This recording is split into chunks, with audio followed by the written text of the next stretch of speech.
ආයිබන් දුවේ පුතේ මම ගම්පහ නන්දන සර් අපේ ලකුණු හදන ශිෂ්‍යත්ව පන්තියෙන් තවත් වීඩියෝ එකක් ඔයාලට කරන්න කල්පනා කළා.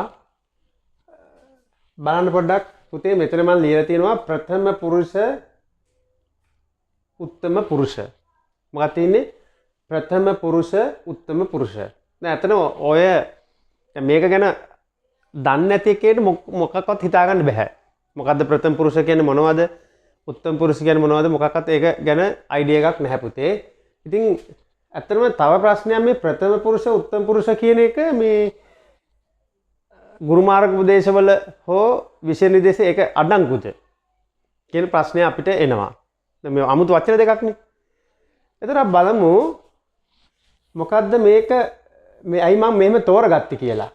බලන්න ප්‍රථම පුරුෂ සහ උත්තම පුරුෂ දෙක පත්‍රය. ඒ කියන්නේ පුතේ මේ 2025 වර්ෂයේ දෙක පත්‍රයේ 7 වෙනි ප්‍රශ්නය තමයි මේ ප්‍රථම පුරුෂ සහ උත්තම පුරුෂ සම්බන්ධව අහලා තියෙනවා. එතකොට බලමු 7 තියෙනවා නිවැරදි පිළිතුර වරහන් තුලින් තෝරා තිත්තිර මත ලියන්න. ප්‍රථම පුරුෂ අතීත කාල බහුවචන ක්‍රියාපදයක. දැන් අපි හිතමු මෙතන ප්‍රථම පුරුෂ ළමයි දන්නේ නැහැ කියලා. දැන්ට අපි එහෙම හිතමු. ප්‍රථම පුරුෂ දන්නේ නැහැ. හැබැයි අහන්නේ අතීත කාල බහුවචන ක්‍රියාපදයක්. වැටෙති අතීත කාල නෙමෙයි වර්තමාන කාල බහුවචන ක්‍රියාපදයක්. වැටුනේය අතීත කාල ඒකවචන ක්‍රියාපදයක්. ඒතොර එන්නේ නැහැනේ. මෙතන අතීත කාල බහුවචන ක්‍රියාපදයේ කියන එකෙන් අර ප්‍රථම පුරුෂ සම්බන්ධව ළමයා දැනගත්තේ නැතු වුණත් පිළිතුර විදිහට වැටුනෝය කියන එක ළමයාට තේරුම් ගන්න පුළුවන්. නමුත් ප්‍රථම පුරුෂ කියලා අහලා තියෙන්නේ. දැන් ඕක එතකොට අපිට දැන් ප්‍රශ්න කරන මේක ගුරු මාර්ග උපදේශයේ තියෙනවද? කොහොමද මේක පිටින් දාපු එකක්ද? දෙක පත්‍රයේ සාමාන්‍ය පිටින් දාන්නේ නැහැ කිසිම කරුණක්. හැම ප්‍රශ්නයක්ම දාන්නේ විෂය නිර්දේශයට සහ මේ ගුරු මාර්ග උපදේශ වලට අදාළව. ඊට බලමු දෙවෙනි එක උත්තම පුරුෂ ඒක වචන. දැන් උත්තම පුරුෂ අපි දන්නේ නැහැ. අහන්නේ ඒක වචනේ වර්තමාන කාල ක්‍රියාපදයකින්. අනුභව කළෙමි වර්තමාන නෙමෙයි අතීත කාල ඒක වචන ක්‍රියාපදයක්. අනුභව කලේය ඒක වචන ක්‍රියාපදයක්. හැබැයි වර්තමාන නෙමෙයි අතීත කාල ක්‍රියාපදයක්. මෙයා එන්නේත් නැහැ. නමුත් උත්තරේ එන්න ඕන අනුභව කරමි වර්තමාන කාල ක්‍රියාපදය. නමුත් ඔයා උත්තම පුරුෂ ප්‍රථම පුරුෂ තාම දන්නේ නැහැ. හරි. අපි බලමු මෙයා කොහෙද අපිට පෙන්නලා තියෙන්නේ කියලා. දැන් ගොඩක් තැන්වල මේක මගහැරන එකක් ළමයින්ට. ප්‍රථම පුරුෂ සහ උත්තම පුරුෂ ලිඛිත ඇගයීම් සඳහා නිර්ණායක. එතකොට ලිඛිත ඇගයීම් සඳහා නිර්ණායක කියන තැනේ මව්බස ගුරු මාර්ග උපදේශයේ පිටු අංක 349. මේ තියෙන්නේ මව්බස ගුරු මාර්ග උපදේශයේ පහසෙන්ට අදාළ. එතකොට 349 මේ තියෙන 349 තියෙනවා පුතේ. එතකොට එතන එන්නේ මව්බස සිංහල ලිඛිත ඇගයීම් සඳහා නිර්ණායක. ලිඛිත ඇගයීම් සඳහා නිර්ණායක එකේ නිපුරතාව 10 සම්මත භාෂා ව්‍යවහාර හා භාෂා අභ්‍යාස සඳහා ලියයි. නිර්ණායක යටතේ තියෙනවා 1 2 3 4 5 6 වෙනි එකේ ප්‍රථම පුරුෂයට හා උත්තම පුරුෂයට ගැළපෙන ලෙස ක්‍රියාපදයේ යොදා වර්තමාන කාල අතීත කාල වාක්‍ය ලිවීම. හරිනේ. එතන දීලා තියෙන නිසා තමයි අපිට මේ බලන්න 2025 මේ ප්‍රශ්නේ අහලා තින්නේ. දැන් අතරම මේක කරගත්ත නැති ළමයට මෙහෙම අල්ල ගන්නවා මිසක් මෙහෙම උත්තරේ තීරණය කරගන්නවා මිසක් අවබෝධයෙන් ලියීමේ හැකියාවක් නැහැ. ඒක පොඩි කියන්නේ බයගතියක් ළමයාට දැනෙනවා. දැන් මේ වගේ ඒවා අහම පස්සේ ප්‍රශ්නේ තියෙන පුතේ මේ 7 වෙනි ප්‍රශ්නේ කියන්නේ තාම මුලනේ. එතකොට ප්‍රශ්න 6ක් ඔයා ලියලා ඉවරයි දෙක පත්‍රේ. එතකොට 7 වෙනි ප්‍රශ්නේදී මේ වගේ දෙයක් අහම පස්සේ ළමයා ගොඩක් කල්පනා කරනවා. මොකද එයා දන්නේ නැහැ. සමහරට ඉගෙනගෙන නැති වෙන්න පුළුවන්. එතකොට ළමයා ටිකක් තිගැස්සෙනවා. බය වෙනවා. ඊට පස්සේ ඉතුරු ටික කරගන්න ගොඩක් අමාරු වෙනවා. හරි. එතකොට මෙතන තියෙනවා ලිඛිත ඇගීම සඳහා නිර්ණායක මව්බස ගුරු මාර්ග උපදේශයේ පිටු අංක 349 ප්‍රථම පුරුෂයට හා උත්තම පුරුෂයට ගැළපෙන ලෙස ක්‍රියාපදයේ යොදා වර්තමාන කාල අතීත කාල වාක්‍ය ලියීම. අන්න ක්‍රියාපදයේ යොදා කියලා මෙතන තියෙනවා. දැක්ක නේද? එතකොට යා අහලා තියෙන්නේ මොකද්ද?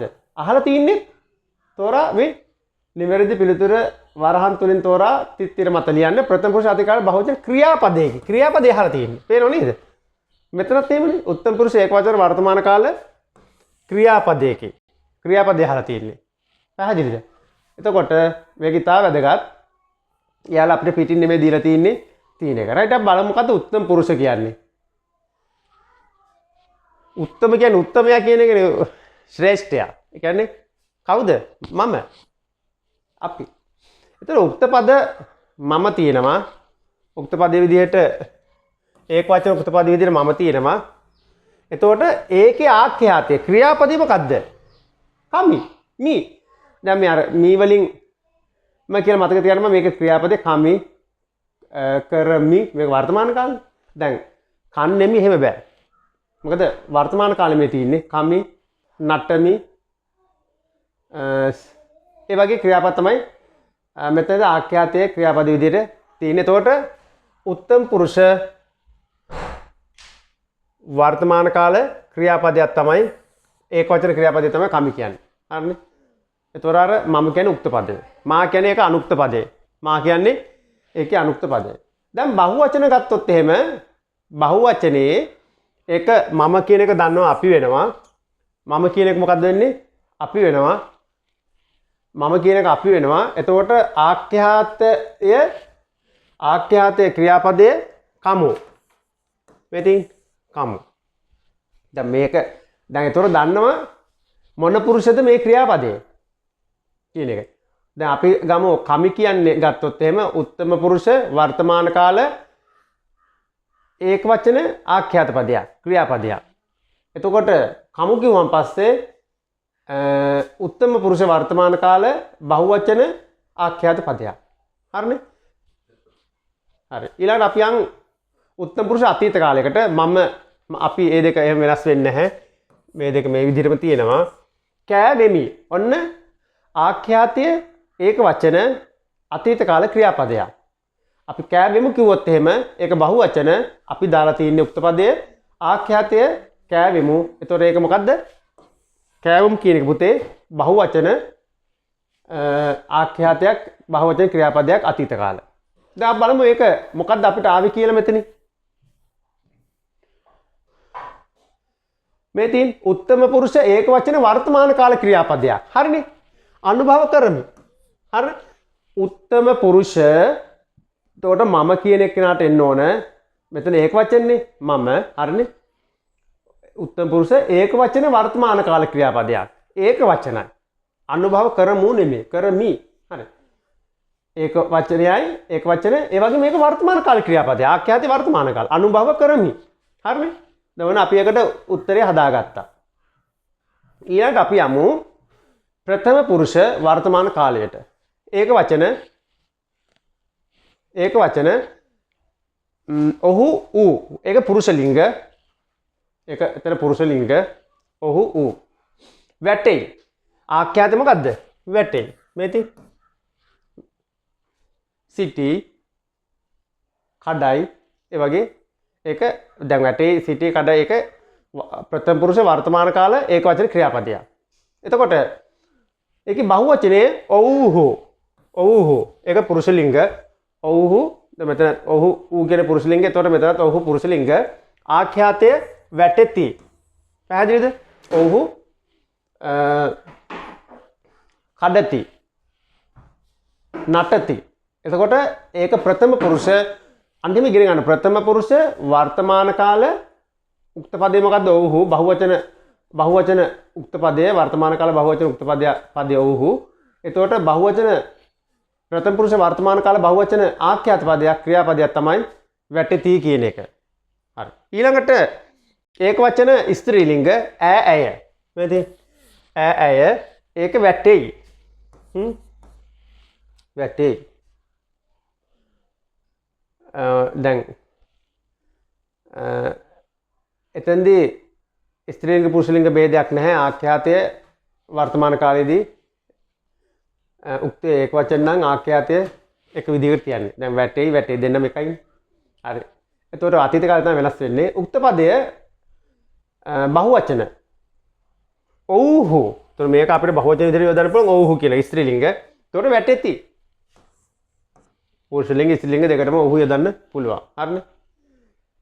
ඊළඟට අපි යම් පුතේ ප්‍රථම පුරුෂ අතීත කාල. ප්‍රථම පුරුෂ අතීත කාලය ඒක වචන උක්ත පදයේ ඔහු පුරුෂ ලිංග. තොර වැටුනේය ආඛ්‍යාත පදේ වැටුනේය. ආඛ්‍යාතයේ නැත්නම් ක්‍රියාපදේ වැටුනේය. එතකොට ඒකේ බහුවචනයේ උක්ත පදයේ ඔව්හු මෙතන ඔව්හු ස්ත්‍රී ලිංග පුරුෂ ලිංග දෙකටම යොදනවා වැටුනෝය වැටුනහ. එතකොට මේ වැටුනෝය කියන්නේ ප්‍රථම පුරුෂ අතීත කාල බහුවචන ක්‍රියාපදයක්. එතකොට වැටුනහ කියන්නේ ප්‍රථම පුරුෂ අතීත කාල බහුවචන ක්‍රියාපදයක්.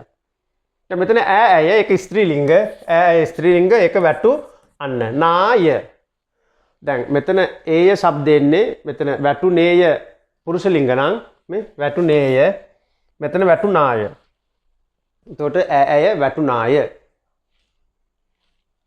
එතකොට ඒකේ දැන් මෙතන වැටුනාය කිව්වන් පස්සේ මේක ව්‍යාකරණානුකූලව අපි ගන්නේ ප්‍රථම පුරුෂ අතීත කාල ඒක වචන ස්ත්‍රී ලිංග ක්‍රියාපදයක්. හරි. එතකොට මෙතන බහුවචනයේදී ඔව්හු වෙනවා. ඔව්හු කියලා එනවා. ඒතර ඒක ස්ත්‍රී ලිංග පුරුෂ ලිංග දෙකටම එනවා. වැටුනෝය වැටුනහ කියලා. right දැන් අපි බලමු මෙතන ඒක තියෙනවද කියලා. අපි උගන්වපු කාරණා ටික 2025 දෙක පත්‍රයේ 7 වෙනි එකේ 7 රෝමි ලක්කන් 2 උත්තම පුරුෂ නෑ මෙතින් ප්‍රථම පුරුෂ පළවෙනි එක ප්‍රථම පුරුෂ අතීත කාල බහුවචන ක්‍රියාපදයකි. ප්‍රථම පුරුෂ වෙන්නත් ඕන. එතකොට බහුවචන කාල ක්‍රියාපදේ නම් ඔව්හු වෙන්න එපා. ප්‍රථම පුරුෂ වෙන්නත් ඕන. අතීත කාල වෙන්නත් ඕන.